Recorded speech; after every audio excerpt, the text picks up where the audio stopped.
hari ikintu cyari gikenewe, hari mu kibazo gikomeye cyane. Nuvuga ngo FARDC yari yananiwe kuba yasubiza inyuma abo anda bagakomeza bagakora, kuko icyambere after deployment y'ingabo zabo aho ngaho, ingabo za East African Community, ikizakurikira muri manda ya kabiri y'izi ngabo ni ikintu bita désarmement, kwambura imitwe yose itwara gisirikare intwaro. Baza iyihe mitwe? Tushaka kuzifata hovyo cyangwa se muri Kongo bazifata hovyo.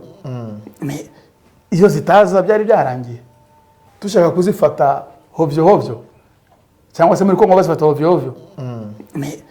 Iyo zitaza byari byarangiye.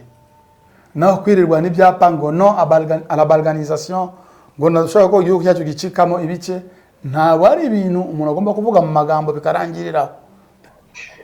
Burya iyo abihomba iba yarabyanze, avuga iti nitubahe zone tambo, FARDC niyigigweyo natwe twigigweyo tubahe hagati. Icyo ni cyerekana yuko nabo nyine bafite inyungu bariko barahunga. Amahoro ntayahari kandi ntabwo M23 nayo ifite amahirwe yo kongera gutanga ayo mahoro. Ubwo rero leta yo irimo iraprofita, nubwo akaduruvayo atari hose muri Kongo hariho byibura ahantu.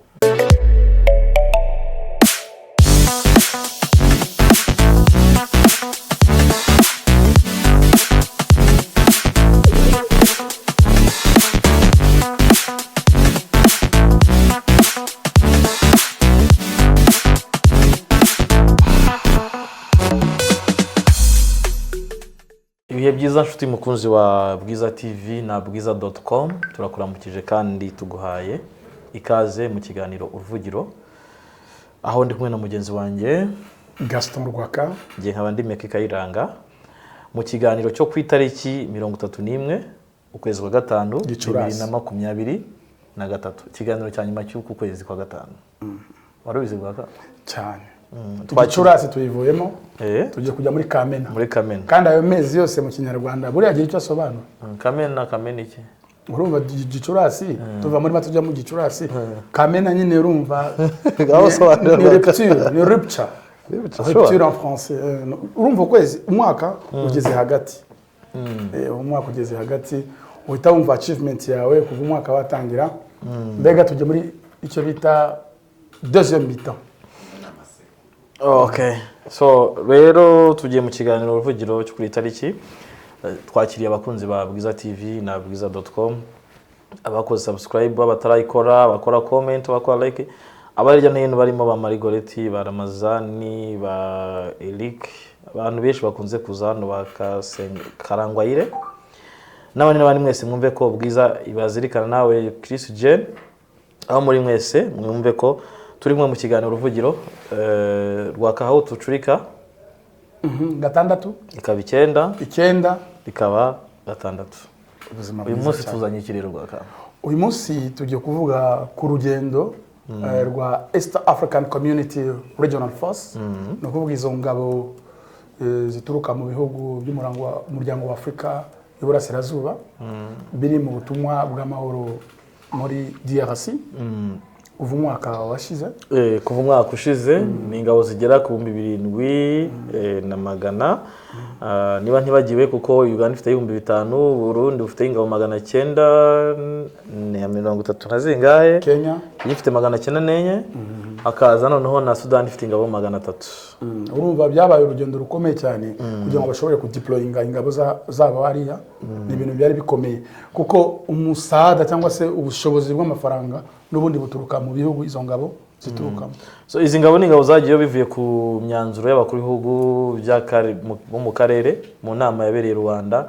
Inama yari huje abakuru b'ibihugu birimo u Rwanda, Kongo, Burundi, hari Burundi yarariyo, Kenya. Ni inama yashaka kugarura uburyo Kongo yakongera cyangwa se igice cya Eastern Congo cyagarukamo amahoro. Bwa buryo kugarura amahoro muri kira gice kimazemo intambara irenga umwaka. Ni imyaka 30. Ni imyaka 30, ariko intambara yatumye abakuru b'ibihugu baterana. No kuvuga ngo M23 yari yazengereje FARDC mu buryo bugaragara, nubwo harimo iyindi mitwe nayo itoroshira aho ngaho, ariko M23 iza kwisonga, nayo yatumye zira nama ziba. Magingo aya ngaya FARDC na leta ya Kongo Kinshasa bakomeza gutakamba ko M23 ari obstacle ibageramiye cyane. Ariko ku rundi ruhande FRDC nayo ifite pacte iri inoxydable, ni ukuvuga ngo ifitanye imikoranire idasanzwe na FDLR, kuko nubwo kenshi FRDC ivuga yuko RDF ifasha M23 mu operation yayo, ariko yirengagiza ko FRDC nayo ikorana ibyo hafi cyane na FDLR. ntabwo iro gukorana na FDLR gusa, kuko FRDC ikorana n'imitwe itandukanye. Buri ruhande ruvuga ibyaro rwaka, buri ruhande rugenda ruvuga ruti wowe ufite ibi n'ibi, wowe ufite ibi n'ibi n'ibi. So rwaka rero tugiye Bujumbura ku munsi w'ejo nibwo abantu babonye inkuru zivuga ko umugaba w'ingabo z'u Rwanda yagiye mu Burundi. Sinayo gusa hagiye abagaba w'ingabo zo mu karere barimo Kenya, Tanzania, Uganda, Sudani, u Rwanda ndetse na Congo. Bagomba kujya mu Burundi aho bagomba kuganira ku mutekano mu karere. Yego. Ngo kandi sinibyo gusa abantu ku inama y'abashinzwe iperereza niko bivugwa muri kano karere ka East Africa. Ntawe uzi ngo hagezweho icyo ariko rwaka icyagiye guteranya abagabo ntabwo kiba cyoroshye umutekano. Ikizundi abagabo nk'aba ngaba ntabwo kiba cyoroshye. Byumvikane yuko ibero byose hari byagezweho, duhereye kuri ikintu twavugaga cyo muri East ya DRC, kubera yuko izo ngabo za East African Community Regional Force kugira ngo zihaze hari demand, hari ikintu cyari gikenewe, hari mu kibazo gikomeye cyane. No vuga ngo FRDC yari yananiwe kuba yasubiza inyuma abo basore ba M23 kuri terrain, biba ngombwa ko hitabazwa izo ngabo. Nabo zakoze ubusa meki, nabo izo ngabo zakoze ubusa. Nabo president wa Congo ari igiye yihagarara akavuga ngo nizi titwara neza umunota kuunda asura kuzisubizayo, nabo yazihamagaye asetse. Urabyumva ute? Ariko afite uburenganzira bwo kuzisubizayo. Icyo yazihamagaye cyararangiye. Congo ne yari zikeneye, eko niyo ivuga ko icyo zagomba gukora atari cyo zaje gukora. We yifuza ko bakoresha imbaraga, ariko tugiye gusesengura ubundi izi ngabo zakoze icyo zagomba gukora. Izi ngabo ziza muri Congo byavuga ko Congo yavuga ko zije kurwanya umutwe wa M23 mu kuwusubiza inyuma. Bagomba gusaba M23 kugenda igasubira aho yahoze, uko byari mu masezerano ya cyase mu myanzuro y'inama. Hanyuma izi ngabo za East Africa zigasigara ziri aho M23 yavuye mu birindiro. Ariko Congo ikavuga ko izi ngabo zagombaga kuza ahubwo zije kurwanya M23. Yashatse kuzishora. Kuri uyu munsi rero ikaba izishinja kugira gute gushyigikira M23. Aho bavuga ko ingabo za FDN, ingabo z'igihugu cy'u Burundi arizo zitwara neza. Izi ngabo za East African Community Regional Force zakoresheje ubwenge bukomeye cyane, kuko ikosa rya mbere byari gukora no kugira acharnement direct, no kurwana confrontation direct kuri terrain na M23. Donc bitwaye neza kandi bagenda bagera ku ntego. Izi ngabo kandi ikindi kintu cyabanje ko ngira ngo ni ingabo zifite ibibazo byinshi cyane ino mission yazo East Africa muri logistique cyane muri logistique. Byanasohotse muri yatangazo rya Fandenyaga. Uzi ko yari designinze kubera ko yavuga ko hazaho surveillance zivuye ku ruhande rwa leta ndetse na mercenaires. Zigenzura iki? Bagenzuraga urugo rwe hatuye, hazaga amadrone n'abandi bahora iwe basirikirayo. Designinga ibyo nibyo meke, ariko kenshi byagiye biterwa n'ukuntu bavuga ko ashobora kuba akorana na M23 directement. Ariko bivuga ko uyu mugabo watumye M23 iva mu birindiro yari irimo, kuko we yakoze nawe ubwe nubwo M23 ashyiraga ibiri mu bikorwa by'abakuru b'ibihugu, ariko ameze nk'uwakoraga follow up umunsi ku wundi, follow up y'ibiganiro by'abakuru b'ibihugu byabereye i Rwanda ndetse ni Nairobi. Aho uyu mugabo we yahuye n'abasirikare bari mu M23 bakora negotiation, uribuka ko banatanga kibumba, imitanga kibumba byari hagati y'izi ngabo kuva bava Rumangabo ngira ngo we byahereye kibumba baramanuka Rumangabo bagenda batandatu duce. Nuvuga ngo General Nyaga ni umwe mu bantu bari kumwe n'abasirikare bakuru bari mu M23 muri negotiation y'uburyo bashobora gusubira inyuma bakagenda. Kenya si yo mbere yoreje ingabo aho ngaho, ni yoreje ingabo, ariko nayo yoboye ingabo za East Africa. Kandi Kenya ntitwabura kuvuga ko yitwaye neza, kuko abanyekongo muri rusange bafite imyumvire yabo, bumvaga ko Kenya ije kurwana kuri terre directement abantu batangira kwibaza byinshi. Ndibuka ko n'abaturage bo kuri Goma bigize kuvuga ngo Kenya ngo babona basa n'abanyarwanda. We babanje kuvuga bakiza abakongo nabo arabatutsi baje mu ngabo za Kenya. Icyo gihe biravugwa niza abarundi ariko niko bavuze. Aho mbana kugira ngo ni ibintu byabo kuvuga ibyo bintu bavuga ati banyuze mu Rwanda RDF ikuramo mwambaro wayo ishyiramo abarundi irambuka. So abarundi nibyo bavugaga urumva abakongomani bafite uburyo bikanga u Rwanda cyane cyane uziko bakunze kuvuga ati M23 bavuga RDF/M23. Tukomeje rero kwibaza ese President Tshisekedi ntabo ari bu renouveler mandat ya East African Community Regional Force. Nyeka ko ibingibi ari na inama iri bube yase cyangwa se iri kuba iri bufata umwanzuro niho hategereje umwanzuro. Niyo mpamvu twe twafashe iyi ngingo biraza kugenda biterwa corona bivuze kugenda gute.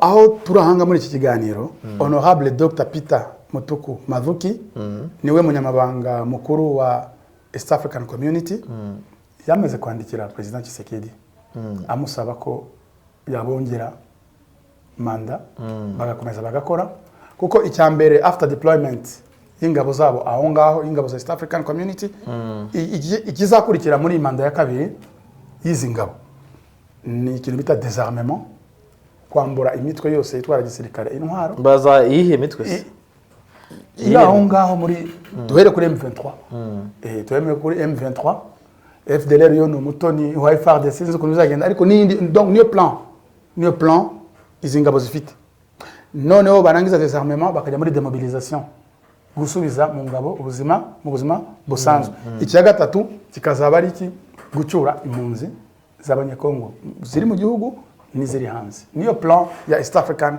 Community Regional Force. So urumva rero uko bivugwa nuko biri izi ngabo zimaze igihe kinini manda yazo yararangiye. Uko manda yazo yagomba kongererwa iyo ziri mu uyu munsi none ni manda iri provisoire ni manda y'agateganyo.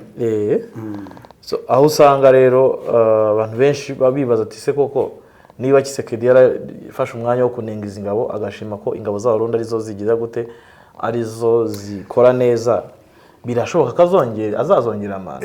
Uko kunenga kwa Tshisekedi gushingiye ku kintu kimwe gikomeye cyihishe kiri nyuma ya rido kubera yuko MONUSCO uzi imyaka imaze aho ngaho ntabo bayorohera bakomeje kuyinenga ariko ntibayirukanye ahubwo uko kubirukana iki ipfundo rihari nuko we yashatse kuzikoresha nkuko abyifu akumva yamara M23 mbega akayifaringa yose kuri terrain bigende kuri Oday ariko akibagiza yuko FARDC ifite intege nkeya niyo yagomba gutegeka gutyo sino izi ngabo zifite wabo zifite nazo mandate yazo kandi umutego mutindi zitigeze zigwamo kandi nizera ko zitazagwamo no kwa affronter M23 sur terrain kuko bo baziko M23 arabana bavukana muri Congo. So ibyo rero ni biri kwibazwa niba biri bushoboke cyangwa se imanda iri bwongererwe. Ikindi kintu ushobora kwibaza ese imanda niramuka yongerewe ibijyanye na logistique ibyo birakemuka cyangwa se biraguma kwa bya bindi mu gihe izi ngabo zamaze kubona umugabo w'ingabo mushyashya wamaze kugera muri Kongo ndetse watangiye n'akazi ke kuri Goma ni hari ikicaro gikuru cyane. Ahubwo icyo kintu gishobora gutuma dutekereza mu buryo bwimbitse kuba Tshisekedi ashira pressure kuri East African Community Regional Forces ngo ni batakora ibyo bifuza no kuvuga ngo kurwanya M23 azabasubize wabo bifite icyo bihatse. Ati niki rero nuko igihe cyose izi ngabo zakwibesha ngo zirwanya na M23 intambara yahindura isura kandi na Tshisekedi we ari conscient ko ingabo ze zikiri weak which means yuko ibyo avuga sibyo atekereza nta nubwo ashaka kuzirukana izi ngabo kuko zaje azitakambira yari yananiwe kwirukana intare z'isarambwe dore ko zari zafashe imisozi yose y'ingenzi muri North Kivu kandi ari strategique. So rwaka rero ibyo ni bivugwa hanyuma tugaruzke muri Kongo wagira ngo babonye ko hari n'amagambo akomeje gutangazwa n'abantu benshi cyane muri avuga kuri yishu aho bamwe bakomeje kwibaza niba koko bizagira icyo bitanga nk'aho nabonye ko hari urwandiko ambasade y'Amerika yanditse. Wigeze urubona urwo rwandiko? rwa Samantha Power ntabwo rwanditswe na ambasade, ariko bisa nkaho Samantha nawe yasubiyemo ibyo ambasade yanditse, cyangwa se ambasade bwe yasubiyemo ibyo Samantha yavuze. yabyuririyeho. warusomye? Ntarusomye. Warubonye ute? Ku ruhande rumwe Samantha Power uzi ko yabaye intumwa idasanzwe y'Amerika muri aka karere, hari byinshi azi mu bintu birimo kubera ahangaha, ariko rimwe na rimwe nawe azanamo ibintu byo kubera asa nyine n'ugaragaza ko ibibazo byose Congo ifite byaba biterwa n'u Rwanda, which is not good. Kandi nawe azi ko atazagikemura icyo kibazo, ahubwo ni ugushuka abanyekongo. Narayisomye yibarwa niba ndayifite hano mbere yanjye, irimo declaration ya Samantha Power. Miki wowe wayisomye ute? So icyo nabonye cyo nuko uyu Samantha Power ndetse wagiye anashinjwa na bamwe mu bantu bakurikirana ibintu hafi, bavuga bati ahubwo wowe nawe uri FDLR cyangwa se uri umwe na leta ya Congo. Avuga ko nyine leta y'u Rwanda u Rwanda rufasha M23. Nabyo bisa nkaho kubwira u Rwanda ati stop gufasha M23. Bavuga ko nyine ibibazo by'umutekano muke muri DRC biterwa n'u Rwanda. Donc urumva ni stratégie qu'ils ont adopté kugira ngo Congo ikomeze nyine itakamba ihurura, aho kugira ngo itekereze uburyo yakemura ikibazo. Au contraire, arindi barwa nabonye ya Thabo Mbeki wahoze president wa South Africa, we yagerageje kugaragaza neza ko iki kibazo kiri muri Congo ari cyabanye Congo ubwabo hagati yabo, atari kibazo cyaturutse hanze ya Congo. Yerekana amateka ya kera uburyo Congo yagihura n'ibibazo, ahubwo we muri conclusion yo Thabo Mbeki agerageza ko kubwira abakongomani bakanguke bakemure ibibazo byabo kandi bareke barwanye ivangura moko, bifata abaturage bose kimwe mbere y'amategeko. Usanga muri Congo uyu munsi none umuntu umerewe nawe ni umuntu uvuga ikinyarwanda, kandi bahozeho hari mu mateka yose n'abanyarwanda. Thabo Mbeki ajya kure akanagaragaza ko nabo banyamurenge bafite uburenganzira, kuko uribuka mu gihe intambara ya FDL ya mbere yakuragaho president Mobutu Sese Seko yabere Sansiti, so icyo gihe Thabo Mbeki ni wari president, hari byinshi azi, ariko kenshi urabona ko USA rimwe na rimwe nayo ari ukuntu kubera inyungu zayo ari ukuntu ibogama. Urashingira ku kivuga kibogama rwaka kubera urebe nka pressure bashira kuri M23 ndetse bakanashaka gushinja u Rwanda ko ari rwo rufasha M23, ntabwo iriya pressure bashira kuri FDLR kandi ariyo fundo ry'ikibazo. Ushatse kuvuga ko Amerika ishyigikiye FDLR? Ntabwo yishyigikiye, ariko rimwe na rimwe kubera inyungu zayo ifite muri Congo. Izihe nyungu? Inyungu z'ubukungu. Buriya ntugire izi ntambara zose Meki zirimo kuba, ntabwo ari amarangamutima. Nta muntu ubyuka atekereza ngo njye kurwana ntabwo ari sorti. Kuba mu myanzuro y'abakuru b'ibihugu haravugwaga ko mu myanzuro harimo ko FDLR na za ADF nazo ziri mu mitwe igomba gucyurwa ikajya iwabo, ariko uyu munsi none imyanzuro ahubwo ikaba yaraje ijya kuri M23 yari iri iwabo. M23 cyasaba ko ari gusubira inyuma ikakwa intwaro. Kuba uyu munsi imyanzuro yose follow up zikorwa byose bikorwa, imbaraga zose zikoreshwa kuri M23, bibona gute rwaka? Ibyo nibigaragaza strengths za imbaraga za politike uriya mutwe ufite wa M23. No kuvuga ngo Congo ibona yuko irangaye gato M23 ishobora guhindura paysage ikirere cya politiki muri Congo Kinshasa, niyo yikanga cyane kurusha iyindi mitwe. Niyo mpamvu bashiramo imbaraga cyane.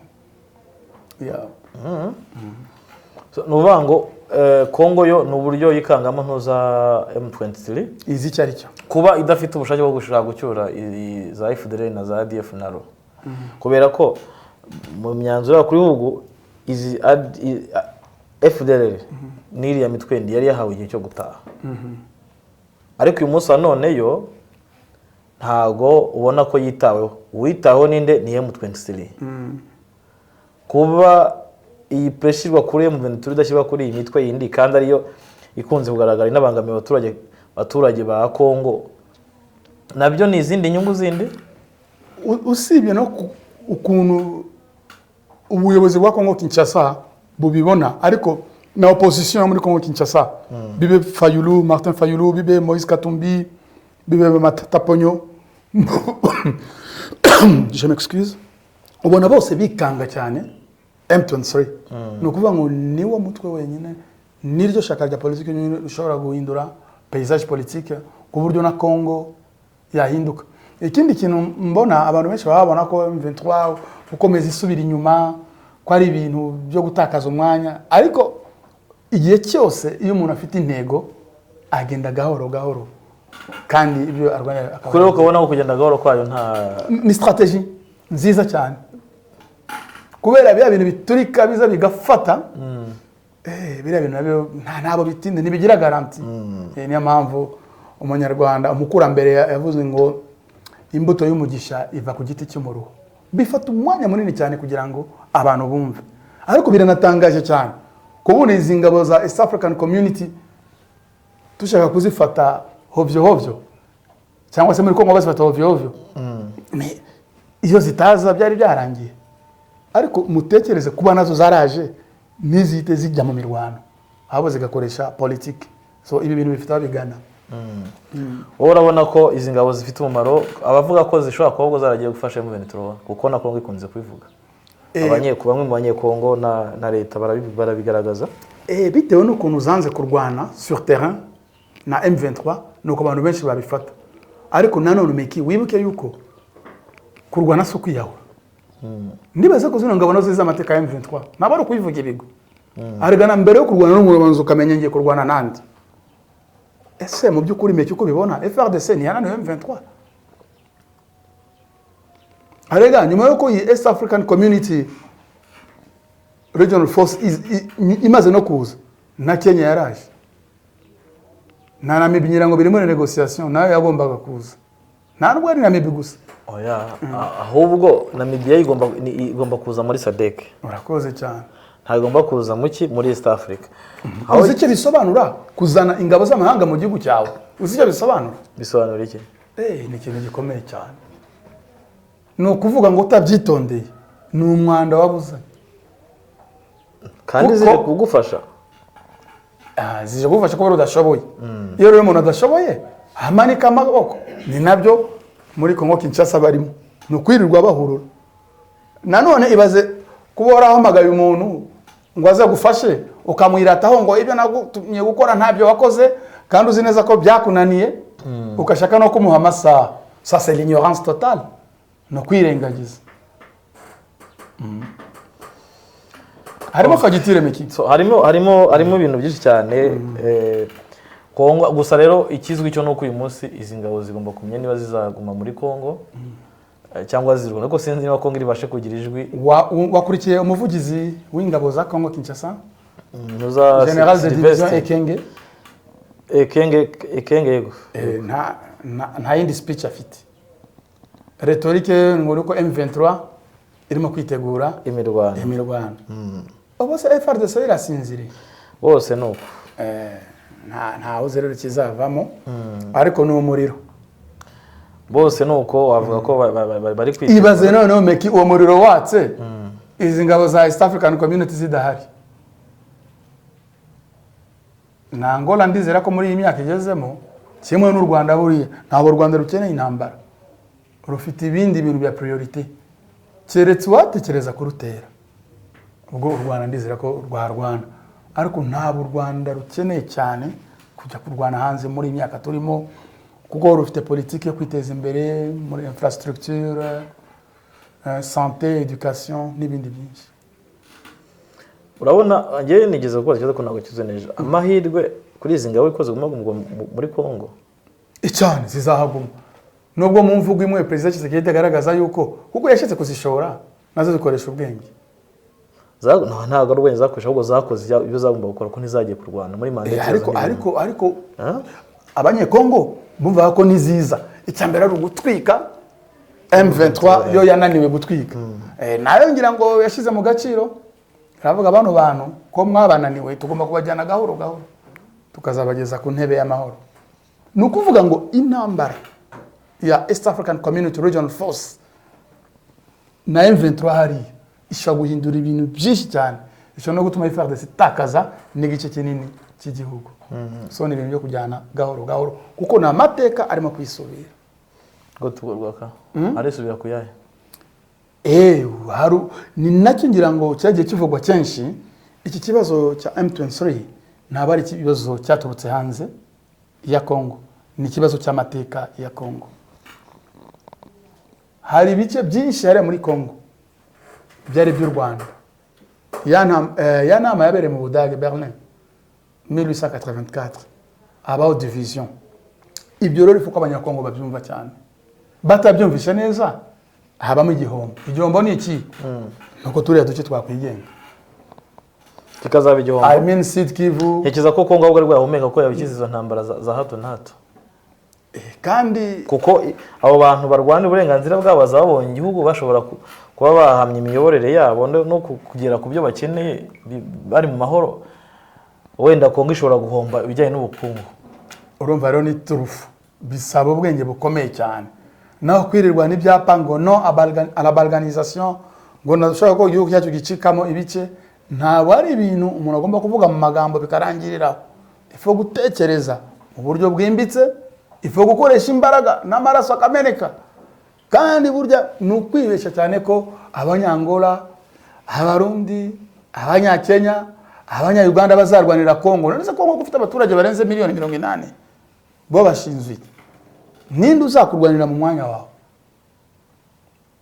kwirirwa uhuruza wakemuye ikibazo cya ku kibazo kiri aho ngaho ndizera ko tabombeki ubu no umusaza w'imyaka 80 no muntu uri mature enough inama we agira DRC uyu munsi ni ugufata responsabilité ariko nimba abanyekongo bakiri ku rwego rwo kumva ko ibibazo bafite byaturutse hanze ko bizakemurwa n'abanyamahanga ni ikibazo gikomeye cyane kuba izi ngabo zakongererwa manda kuko bagenda baziha amezi 3 ubona zishobora kuzunga mu ryo leta ishaka kibazo kiza cyane meki ubundi iriya contrat y'amezi 3 iyo ifashe neza ivamo contrat définitif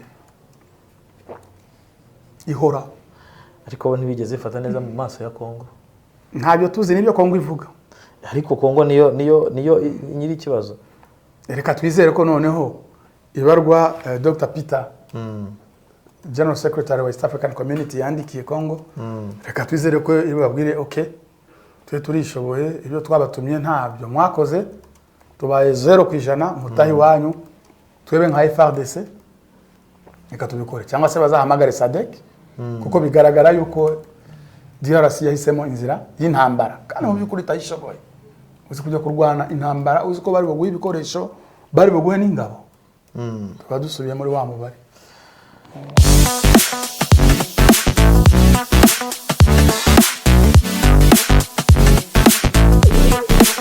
Yesu gwaka tugarutse mu kiganiro nyuma yo gufata agapose tukivuga kuri za ngabo za Afrika y'Iburasirazuba ingabo zagiye guhagarara hagati ya FARDC ndetse na M23 nyuma y'imirwano yari maze kinini ndetse M23 ikomeje kwigarura uduce twinshi cyane yari hafi kugera mu mujyi wa Goma birangira isubiye inyuma ariko uyu munsi none bakamwavuga ati runaka arashaka kuntera none ati runaka arashaka kuntera ni nyuma yaho kandi ingabo za SADC nazo zemerewe cyangwa se zemejwe n'abakuru b'ubwo muri SADC ko zigomba kuza guhangana na M23 kuza gutabara Kongo ibi kandi nkagaruka kubyo Perezida Tshisekedi yavuze tariki ya 9 muri Malawi aho yavuze ko ingabo za yase zidakora akazi kazijyanye ngo zikareka kwifatanya n'umutwe witwaje yazisaba kureka kwifatanya n'umutwe witwaje intwaro ari we M23 avuga ati kandi nizidakora neza izi ngabo zigomba kwirukanwa zikava mu gihugu cyacu iyo pressure urumva ifite ikihatse icyo navugaga ndabona na hano Lieutenant General John Luboya niwe uyobora intara donc province orientale muri Ituri nawe yafashe icyemezo uyu munsi kivuga yuko ngo umutwe witwara gisirikare wose utazareka ibikorwa byabo ngo bazawushira mu butabera. So urumva ni strategie gouvernement ya Congo irimo gukoresha. Donc urumva nk'ingabo za FARDC ni nkaho arizo zamaze kuba abarimu nibo ba maître barimo kuyobora izira ngabo za East African Community kandi barabahamagaye kubara bafite weakness. So meki urumva ni kibazo gikomeye cyane ku ruhande rwa Congo bamaze kugira le maître du jeu nibo bayoboye umukino kandi batarimo kuwukina kandi umukino ari uwabo. So ni weakness ikomeye cyane bagomba gufata responsabilité. Bande bazifata Congo gouvernement ya Congo na armée ya Congo. So urumva baracyari mu gitotsi gikomeye cyane zira ngabo na bara mercenaire nabo anytime nta intérêt bafite ari ikomeye arega no kuvuga ngo Sadek ufite yuvuze ngo bazabirukana Sadek yemeje kohereza ingabo namaze kukubwira yuko nta muntu wakurwanira meki Kongo igomba gufata responsabilité igacyuka. Ariyo mpamvu muri kiganiro tujye guhamagara bamwe mu basesenguzi tujye tuganira nabo ariyo Dieudonné ndetse na B&M ya baratoya ibitekerezo byabo kuri presence y'izi ngabo za East African Community Regional Force banatubwire uburyo babona ese zishobora gutaha ese zizaguma aho ngaho. Oui Dieudonné. Oui allo. Twaramutse. Bakeye cyane. Ni mwiriwe ahubwo cyangwa muri hafi kujya kuryama. Bari mwiriwe.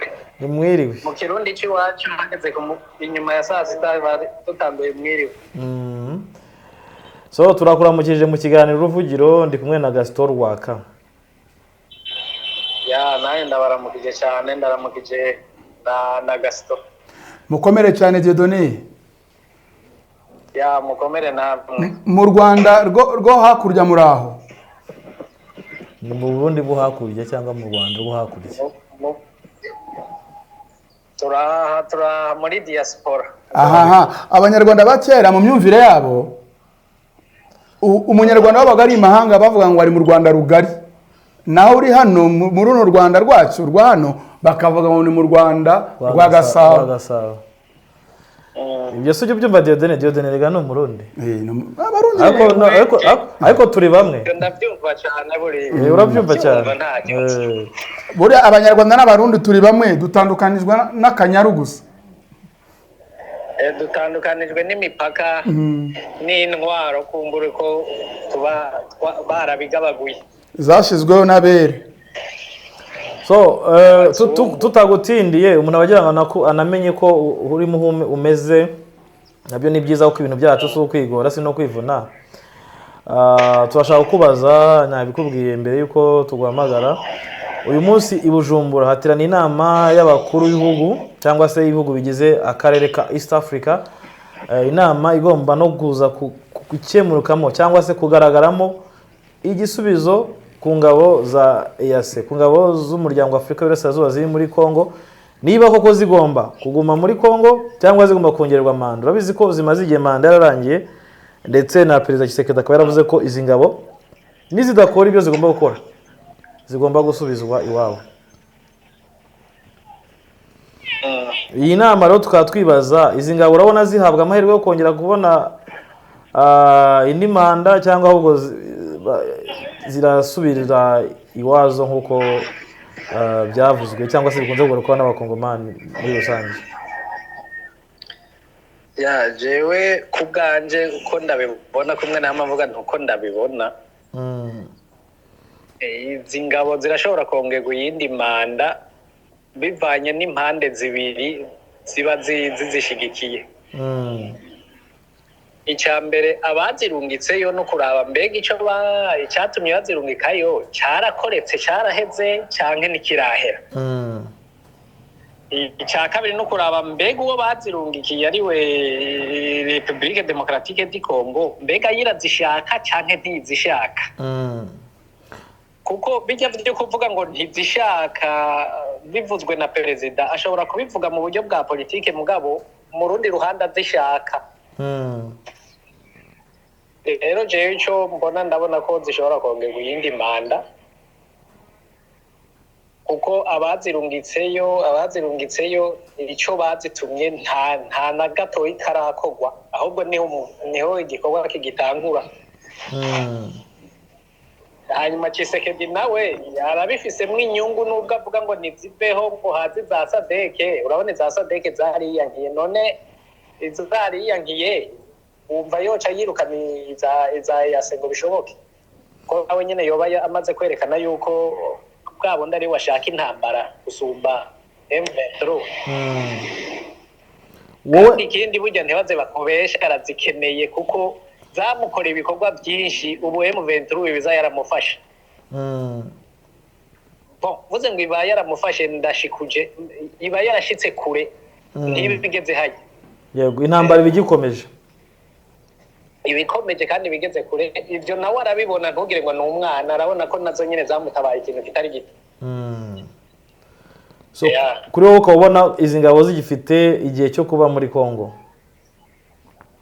Zirongerwa manda, ahubwo je mbona yuko abazirungitse nibo bari bakwiye gukoma induru bati nizigombe ziveyo, kuko uravye kumbure inyungu, kuko burya ikintu cyose gikorwa ku nyungu z'ibihugu. Uraba inyungu ziriko zirahakura ntayo mbona nini. Nta nyungu ubona ibihugu byazoreje bifite? Ukuye Kenya ivuga ko irikira yagiye guprotege inyungu zayo, urucuruzwa rwayo ruriyo. Ukaraba Uganda bifisemo inyungu ko bihana urubibe na ziriya zabunagana, iperereza burya rigurwa amafaranga n'ibindi byose baba bariko barakurayo by'inyungu zabo. Mugabo uravye nk'abarundi inyungu nini igihugu kiriko kihakura mu nyungu y'igisirikare kiri muri Kivu ya Side gusumba muri Nord. Uvanga igisirikare cyagiye muri East Africa nta nyungu igihugu cy'Uburundi gifitemo. Nta nyungu ndende kifisemo. Gusa ni bimwe byo guproteja titre yuko president w'u Burundi Evariste Ndayishimiye yari watwara yase. Urumva ingabo ziwe ntizohara muri uwo mugambi kandi nawe ari wari president. So ubwo ukabona ko inama y'uyu munsi ya Bujumbura ishobora kuza yemerera izi ngabo gukomeza kuba muri iki gihugu. Hanyuma ikindi cyo kuba ibikorwa zagiyemo leta ya Kongo idasiba kugaragaza ko ntacyo ziyimariye, ibyo urabona biri buze kongera guhabwa undi murongo cyangwa se mandate yazo hari bugira ingingo zimwe na zimwe zivugururwamo. Ivyo bivuga nk'usaba mugabo sinizere ko bavugurura ngo bazihe mandate y'ukurasana na M23 nk'uko leta ya Kongo ivyiyumvira, kuko nico kinini yasaba.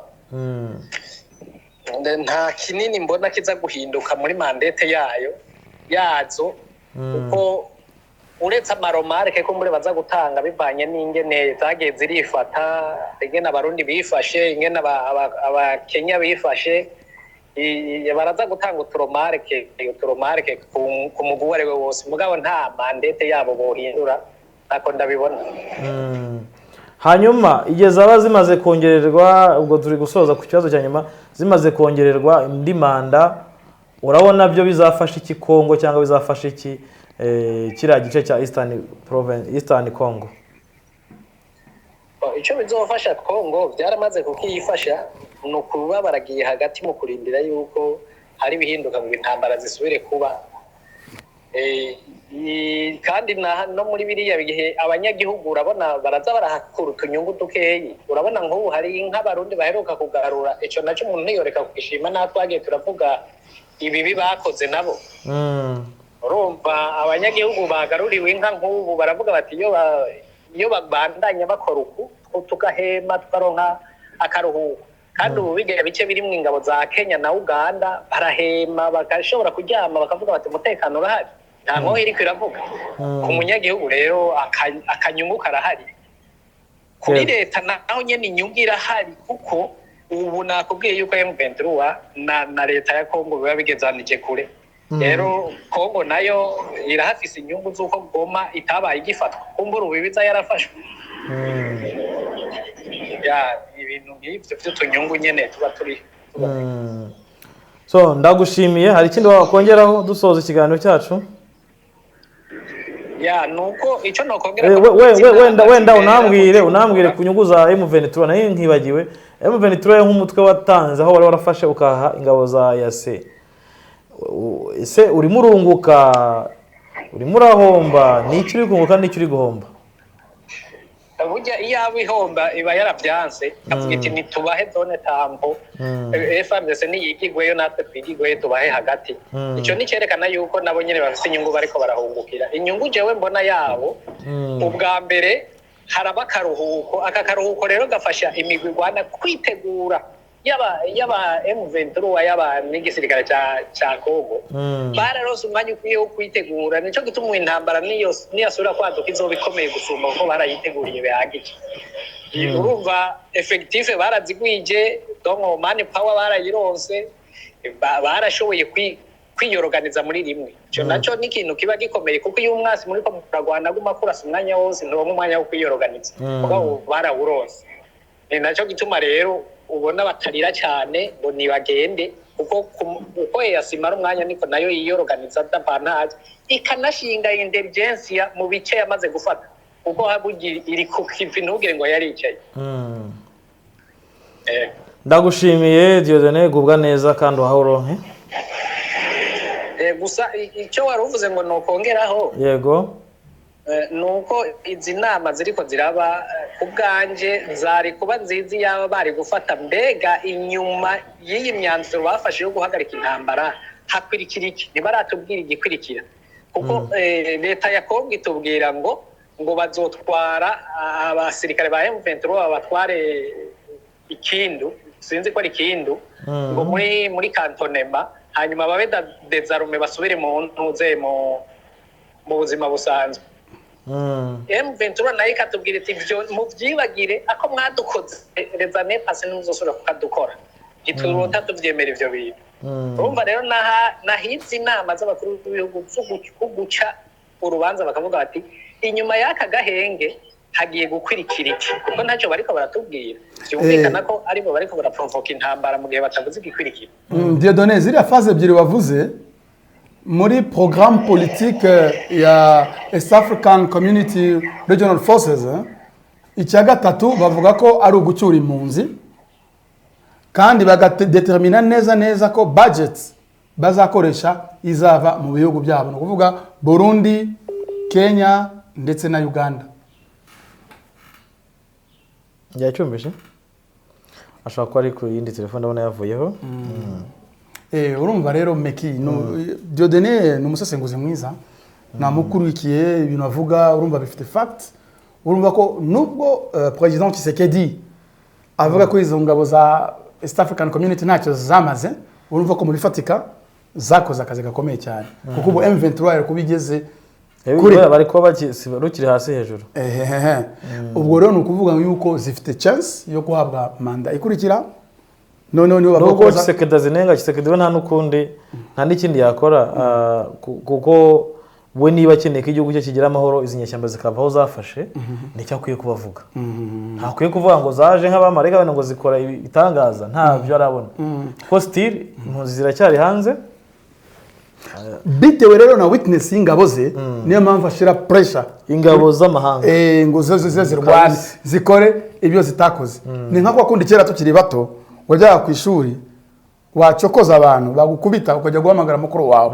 ati barankubiswe kandi ari we nyina banya so urumva n'umukino wawe wagira ibyago ufite mukuru wawe mwiza akavuga ati baguhondesha kugira ngo ejo utazongera kuko donc urumva umuti mwiza wowe ukemura kino kibazo kiri hariya ntabwo ari intambara kuko n'ubu M23 iri clear ntabwo ari propaganda ndimo gukora ntabwo ngiye M23 inyishura ariko nanjye ndifuza kuba twagira akarere gafite umutekano amahoro ibyo uvuga nuko byumva undi ufite uko byumva nawe azana ibye kuko hano ntabwo tuza kubwira abantu ngo bumve ibyacu itegeko ahubwo buri wese afite umwanya niyo mpamvu nturuvugire twe turavuga abo bakazana ideas zabo bagakora comment bakanaduhamagara akatubwira kandi kubaka n'umunsi ku wundi kumvira donc guhindura imyumvire ni ikintu kigoranye cyane so urumva rero Dieudonné afite uko abyumva kandi abigaragaje tugiye guhamagara B&M nawe agira uko abivuga yatubwire ubundi umumaro w'izi ngabo ntuwuye ese zitashe Kongo imaze kwiyubaka muri aya mezi abiri.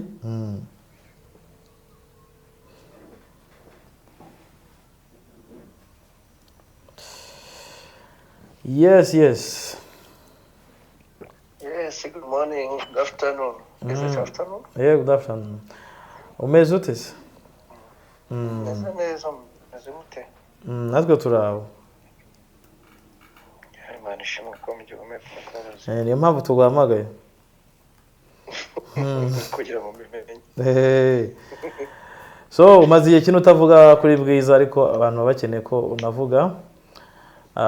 Tuzanye ingingo nshyashya ariko isanzwe.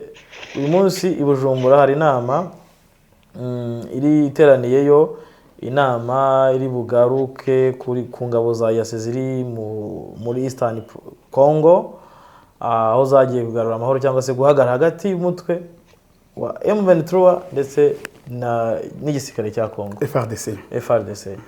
Turashaka kubaza kuri wowe izi ngabo ubona bikeneye ko zongererwa manda? Ku ruhande rwanjye iyo njya kureba kuko buriya ngiye kwambara inka ebyiri bijya bingora, ariko ku ruhande rwanjye iyo njya kureba banza kureba ese ingabo za EAC kuba zaraje ninde wabyungukiyemo. Mu by'ukuri ingabo za EAC zaje zije kuzana amahoro, zazije kuzana amahoro ariyo yaburaga muri Eastern Congo, aricyo cyatumaga M23 irwana. Ingabo za EAC rero kuba zaraje muri Congo mbibonamo inyungu 100% kuri leta ya Kinshasa yungukiyemo 100%, nubwo burya uko mu rusya agomba gukomana n'ingasire na M23 ifite byinshi yungukiyemo, ariko byaba byibura nka 20% ukompaye n'iby'ingabo za leta zungukiyemo, kuko M23 nayo irwanisha abantu n'ibifaro birashya nkanswe abantu. So abo bantu M23 yaribonye umwanya wo kuvuza inkomere zabo, yaribonye umwanya wo gutraininga, kuko ni benshi bayifuzaga banayiyobokaga, ku buryo ubu ngubu nayo ifite byinshi yasobanuye mu byari. Urumva yuri kurwana ubuhugiye kuri icyo gusa, uconcentratinga kuri icyo uri gukora, ntabwo baguhaye umwanya. Niba ari amakuru ntabwo amakuru azigira icyumweru, baziga ku buryo bazavayo ari abasirikare nyine bahiye, niko bajya babyita ni ugushya.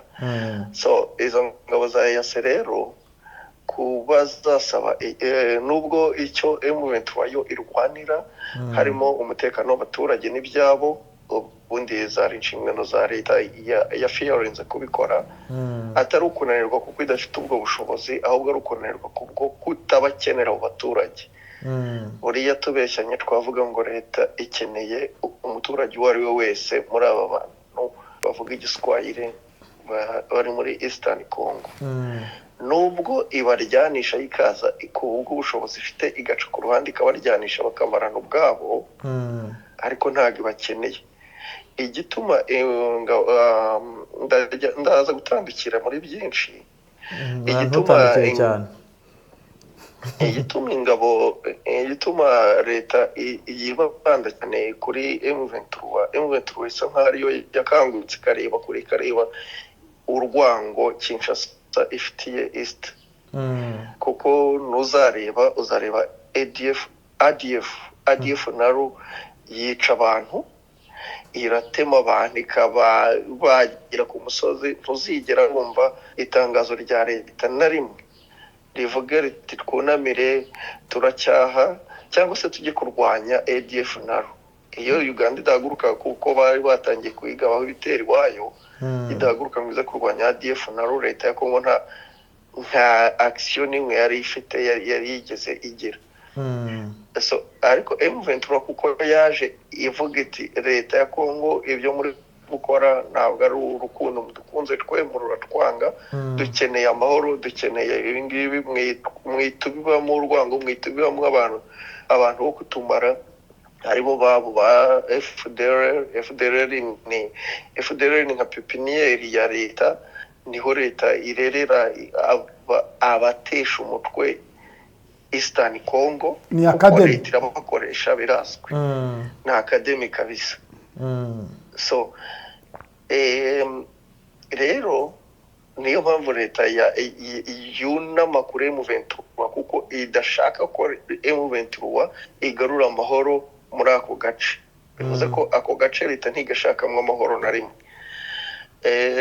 rero ingabo za East Africa reka nkigarukeho zirasaba kongererwa manda nibyo ndumva zirayihabwa kubera yuko ibyo zakoze cyangwa se niba leta yaramaze kwitegura ntabwo iyiziha ariko zirayihabwa 90% zirayihabwa kuko aje kumenya ko no mu mugambi bari bafite wo gutangiza ibitero muri kwa gatandatu ushobora kuba uri kugenda ugabanukamo amahirwe menshi yo kugabanuka kuba bitakorwa so izo ngabo rero hariho amahirwe menshi yuko zishobora guhabwa iyo zirayihabwa iyo manda kuko leta niyo itanga manda ni nayo iri guprofita mu byize ngabo za EAC zazanye nubwo Kinshasa yo yari yifuzaga nyine akaduruvayo intambara gusa amabombe ko akomeza kabastinga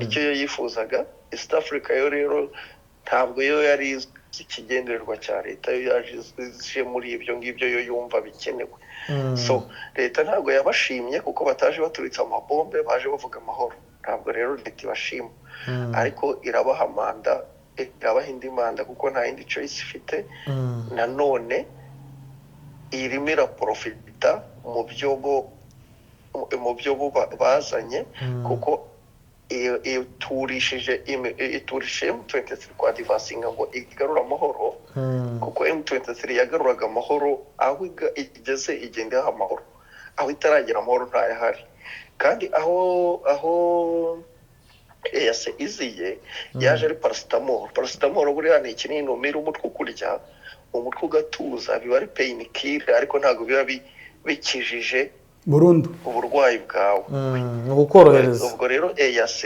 yaje ari pain killer ariko idakiza uburwayi muri izo nzira rero nubwo nyambaye emotional cyane ndagerageza guturisha amarangamutima yanjye muri izo nzira EAC ishobora guhabwa irahabwa mu maso yanjye irahabwa manda yindi kubera ko ikoreye leta byibura 50% y'ibyo ishaka amahoro ntayahari kandi ntabwo M23 nayo ifite amahirwe yo kongera gutanga ayo mahoro ubwo rero leta yo irimo iraprofita nubwo akaduruvayo atari hose muri Congo hariho byibura ahantu wavuga ngo abantu bahungira buriya ntabwo iriya zone ntabwo leta yayifuzaga nayo iriya zone yo kuvuga ngo abantu bari kwicwa bashobora guhungira ahantu bakabona amahoro ntabwo ari byo leta suko yabyifuzaga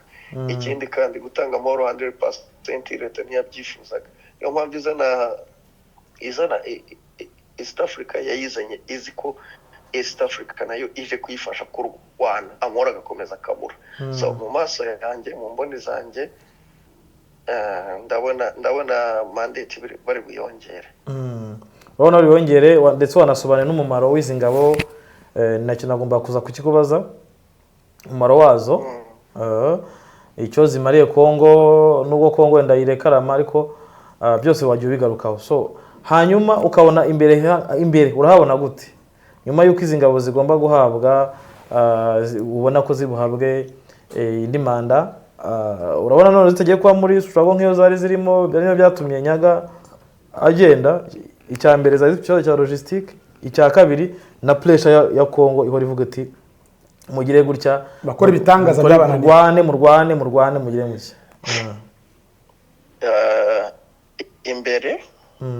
imbere hariho kugira ngo izi ngabo zizamenye kuri zarakumenye deja zirabizi zikigendererwa cya Congo ibyo kurwana byo simbibona zarwanye na M23 kuko buriya nta muntu nta musirikari nta komanda wifuza ibisebo byo kurwana intambara adafiteho inyungu no kurwana intambara yenda gusigaho izina gusiga yiciyeho izina rye buri wese buri hari ikintu kigoye kandi kikostinga byinshi ariko kikinjiza ubusa izina ry'umuntu rero nta muntu wifuza kugira ngo destroying izina rye ripfire hariya ntabwo ingabo zenda ku Rwanda nta na rimwe ariko imbere nanone warumbajije se imbere ndahabona nte imbere wigeze uba mu cyaro ngo umenye ibintu bita ibishara ibishara ni amababi y'insina ni amakoma y'insina aba yaraguye akuma ayo mashara rero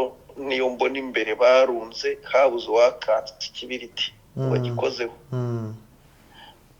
ubwo ikiva muri ayo mashara yumye ikivamo yo bakorera ikibiri turacyumva rimwe rero bizaba kuko leta nta endurance yabo mbona n'uzasinda azabikora azakoza icyo kibiriti ubundi umuriro uzacya rimwe n'unyweye urumogi nahise ntujya ubabona ngo yamize babyita kumira pini ngo yakamiritse mu gihe cy'intambara M23 umusirikare ngo agakamira kagenda agafata imbunda akikubita isasu mu mutwe uwo ngo yakamiritse agiye kwerekana ko atatinyaga gupfa ruriya ni urumogi narwo niwe ruzabibakoresha babikore kuri ye nigeze kubona umusirikare akavideo rwose aragenda ati jewe ntabwo ari ubwoba bwo guhunga M23 yikubita isasu mu mutwe ibiriya bazabikorana nabyo imbere rero hari umuriro uzaka tuzawubona hanyuma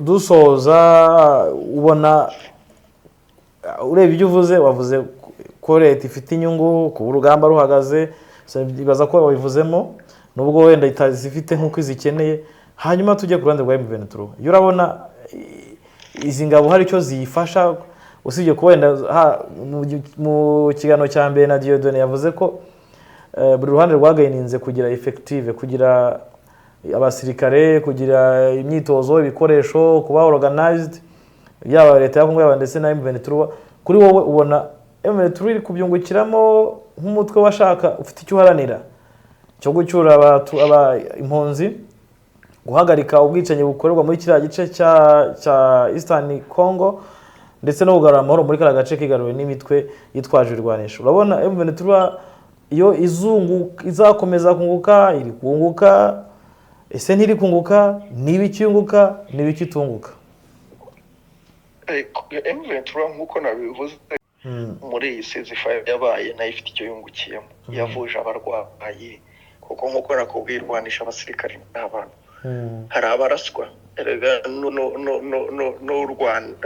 no Rwanda n'iki n'uhingarandura so kurwana rero urumva no kurwana hari inkomere zivamo banazivuza babonye umwanya wo kuzivuza babonye umwanya wo gutraininga niyo power navuga bagayininze kuko kuvuga ngo kugayininga ku by'ibikoresho byo simbihamya ko M23 n'inyeshyamba nta gihugu nta hantu namwe bafite kontara ya supplyinga ku ibikoresho byabo n'ubundi bategemeye leta n'inyeshyamba zimaze igihe kandi vitamine D zitegereza leta ibikoresho byo kugayininga ibikoresho byabo biriya byose ubona Jean Pierre Bembagura na leta atariye mbivuze jyenyine n'umuvugizi wabo yaravuze ati niba bizane tuzabigabana nkuko jye nigeze kubibabwira 40% y'ibikoresho leta iguze ibizanye kuruhangana n'inyeshyamba ibibizaniye n'inyeshyamba M23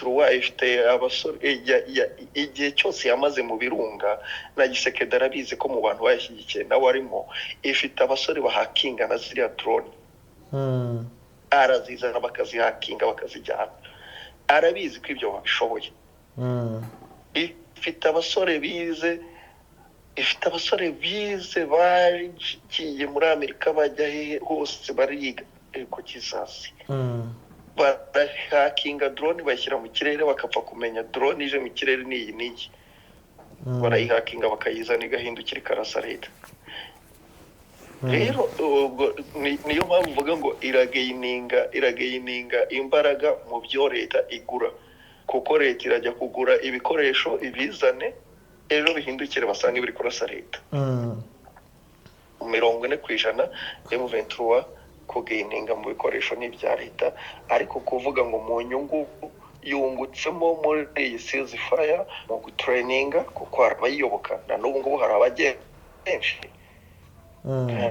kandi inyeshyamba kuba yabonye umwanya wo gutraininga kuko cyagiye mbere batangira intambara bava muri Sabyinyo no kuvuga ngo abasore bagendaga bose bagendaga mu gisirikare n'abantu bari barabayeho abasirikare batari barabaye batakeneraga kuba traininga ni bake bagendaga ari abasivili ariko akagahenge kabayemo kuko M23 abifuzaga bari barabuza amahoro bari benshi bifuzaga ko yatangiza igikorwa bagatabara iwabo ni benshi bagiye kandi babonye umwanya wo kwiga muri iyi ceasefire ubwo rero icyo ngicyo nacyo wagishyiraho ko M23 igayininze imbaraga muri manpower kuko mpamya ko batabuze kuba byibura nka 60% yabo bari basanganywe barajoyininze muri iyi ceasefire kandi barize bose bigize neza.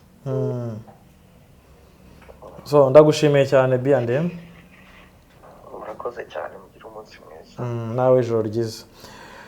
Meki urabona rero iryo sesengura ryimbitse rya bwiza.com hari icyo rigaragaza kuko harimo n'iperereza ntabo duhanura pe hari mu kiganiro uruvugiro ariko ukurikije situation politique yo muri Kongo n'ibibazo byagiye bibaho iki ni igihe gikomeye cyane cy'amateka y'iki gihugu no kuvuga ngo umukino ugeze hagati umukino uri gushyushye bya bindi abantu bagenda barambirwa ubu ni ukuvuga ngo umukino ugeze hagati aho umuntu wese ashaka kwinjiza igitego nkurikije rero iki gihe turimo no kuvuga ngo hagiye kuba ibintu bikomeye cyane hariya muri Kongo Kinshasa aho bamwe badashaka ibiganiro kandi bakaba badashoboye niyo ntambara batekereje ko bazarwanira n'abandi bantu batari banyirubwite Dieudonne ngo yifuze kugira ikintu yongeraho tumuvugisha tugaruka tubivugaho gatoya dusa nk'abasezera rwaka mu kiganiro uruvugiro.